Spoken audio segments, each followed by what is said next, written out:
سورۃ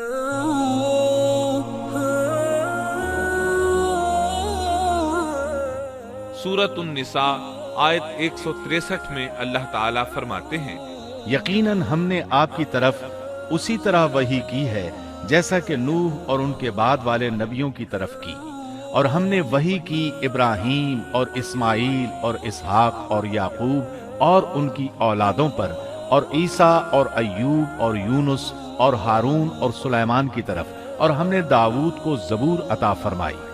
اللہ تعالیٰ نے ان سب انبیاء کرام علیہم السلام کی طرف وحی فرمائی، اور ایوب علیہ السلام بھی ان رسولوں میں سے ایک ہیں۔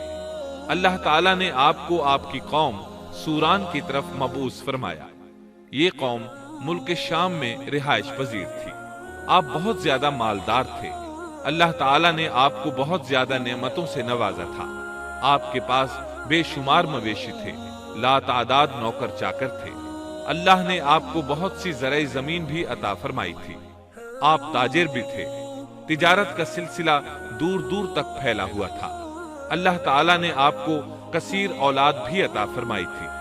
آپ کے ہاں 7 بیٹے اور 7 بیٹیاں تھیں۔ آپ خود بھی صحت مند اور طاقتور تھے۔ آپ کے اصحاب کی تعداد بھی کافی تھی۔ گویا اللہ تعالیٰ نے آپ کو گوناگون نعمتوں سے نوازا تھا۔ آپ روئے زمین پر نعمتوں سے مالا مال شخص تھے۔ اللہ تعالیٰ نے آپ کو آزمانا چاہا تاکہ بعد میں آنے والے لوگوں کے لیے آپ صبر کی مثال بن جائیں۔ آخر صبر کا مرحلہ شروع ہو گیا۔ آپ کا سب مال و متاع ہلاک ہو گیا، یہاں تک کہ آپ فقیر ہو گئے۔ آپ کی زندگی ہی میں آپ کی ساری اولاد اللہ کو پیاری ہو گئی۔ کسی کا ایک بیٹا بھی فوت ہو جائے تو وہ کتنا غمگین ہوتا ہے، متاثر ہوتا ہے۔ سیدنا یعقوب علیہ السلام پر غم کس طرح طاری ہوا، یہاں تک کہ آپ کی آنکھوں کی بینائی تک جاتی رہی۔ مارے غم کے وہ گھل گئے تھے، جبکہ ان کا کوئی بیٹا فوت نہیں ہوا تھا، اور ادھر 7 بیٹے اور 7 بیٹیاں فوت ہو گئے۔ یہی نہیں، تمام مال مویشی ہلاک ہو گئے۔ معاملہ اس پر بھی ختم نہیں ہوا، آپ شدید مرض میں مبتلا ہو گئے۔ بیماری اس قدر شدید تھی کہ آپ چلنے پھرنے سے معذور ہو گئے، اٹھنے کی سکت نہ رہ گئی، یہاں تک کہ آپ کا گوشت گرنے لگا۔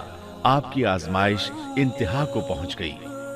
اب آپ کے ساتھی بھی آپ کا ساتھ چھوڑنے لگے۔ انہیں خوف محسوس ہوا کہ کہیں ان کی بیماری انہیں بھی نہ لگ جائے، کہیں یہ کوئی ایسی بیماری نہ ہو جو ایک سے دوسرے کو لگتی ہو۔ اس طرح سوائے 2 کے سب ساتھی آپ کا ساتھ چھوڑ گئے، کوئی آپ کے قریب نہ آتا تھا۔ جو 2 ساتھی ساتھ چھوڑ کر نہیں گئے تھے وہ بھی ذرا دور کھڑے ہو کر بات کرتے تھے۔ آپ کی خدمت کے لیے بس آپ کی بیوی رہ گئیں۔ وہ بہت وفادار بیوی تھی۔ یہ زوجہ محترمہ آپ کی خدمت کرتی، آپ کو کھلاتی پلاتی، آپ کو نہلاتی۔ پھر نوبت یہاں تک پہنچی کہ سارا ہی مال بالکل ختم ہو گیا۔ اب بیوی صاحبہ نے اجرت پر لوگوں کے گھروں میں کام کرنا شروع کیا تاکہ کچھ کما کر لائیں اور خاوند پر خرچ کر سکیں۔